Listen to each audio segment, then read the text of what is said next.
Olá, pessoal! Dando seguimento à aula anterior, falando sobre oração subordinada substantiva, eu falei sobre a oração subjetiva, falei de suas características, dei alguns exemplos, analisei com vocês. Agora, nessa segunda parte da aula, eu vou falar sobre as orações objetivas diretas. Então, vamos lá.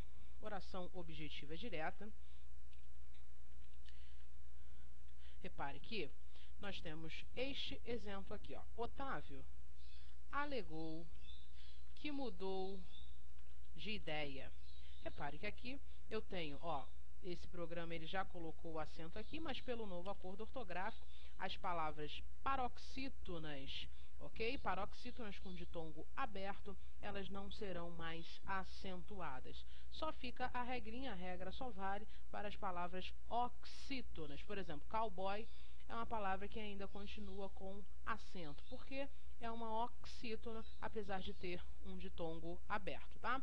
Então, nós temos aqui, ó, dois verbos, né? Se eu tenho dois verbos, trata-se de um período composto. Alegou e mudou. Repare que esses dois verbos, essas duas orações, né, na verdade, ela está ligada por este termo aqui, que é o que.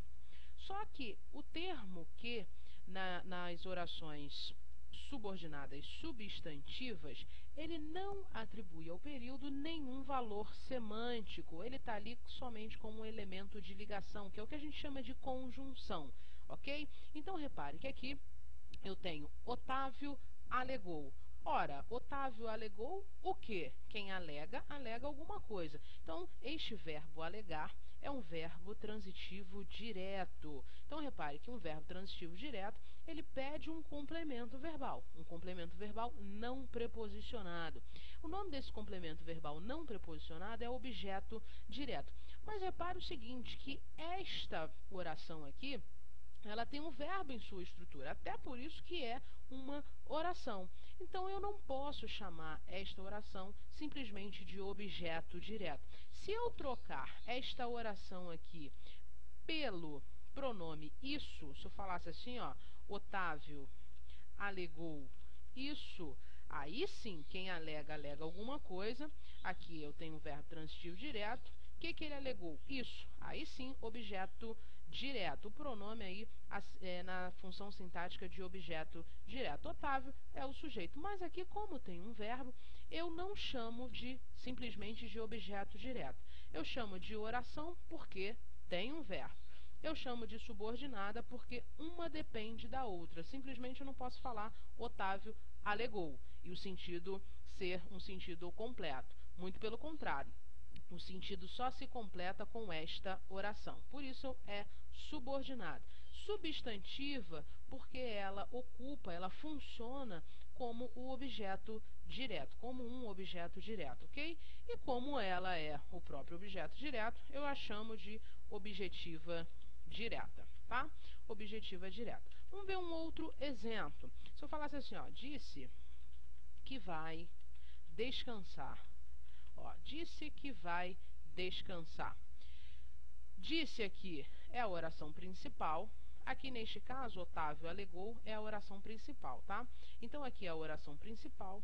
Quem diz alguma coisa. O que ele disse? Repare que o termo que funciona como complemento de um verbo é um termo oracional. Tem aqui a locução vai descansar, ok? Então, repare que eu não posso chamar isso aqui de objeto direto, porque tem um verbo em sua composição. Então, eu chamo de oração subordinada substantiva, porque ocupa e funciona como um objeto direto, né? Objetiva direta. E vale lembrar que este termo, a conjunção que liga aí essas orações, as orações subordinadas substantivas, ela é chamada de conjunção integrante, ok? Então, basta que você troque, juntamente com a conjunção, todo o termo pelo pronome isso, tá?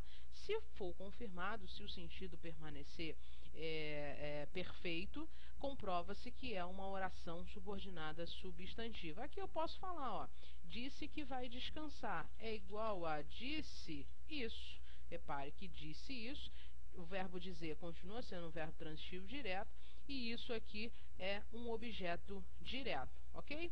Um outro exemplo, um outro tipo de conjunção. Repare, ó, quero saber se ele chegou.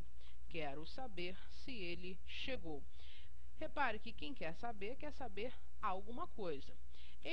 Esta oração aqui que não tem o conectivo, a gente chama de oração principal. O que eu quero saber? Se ele chegou. Ora, isso aqui tudo funciona como um complemento verbal, só que o complemento verbal oracional. A gente poderia falar que é um objeto direto oracional também, ok?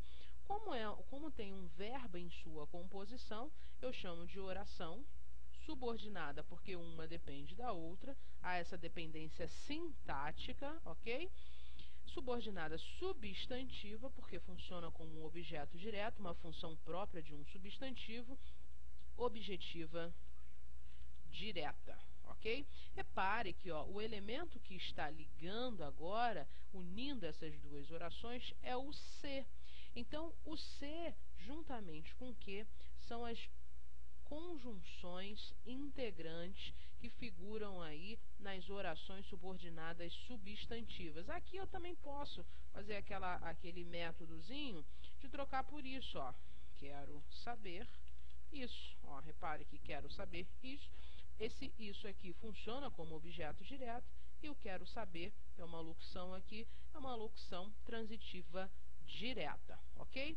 Então, as conjunções que encabeçam, que introduzem aí as orações subordinadas substantivas são chamadas de conjunções integrantes. Ela só tem uma única função, de ligar as orações. É diferente do pronome relativo. O pronome relativo, além de funcionar como um conectivo de unir as orações, ele apresenta um valor semântico e também uma função sintática na oração em que ele figura.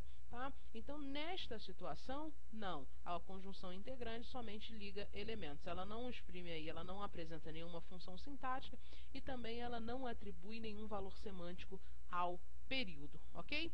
Chegamos ao final de mais uma aula. Fiquem com Deus e até a próxima.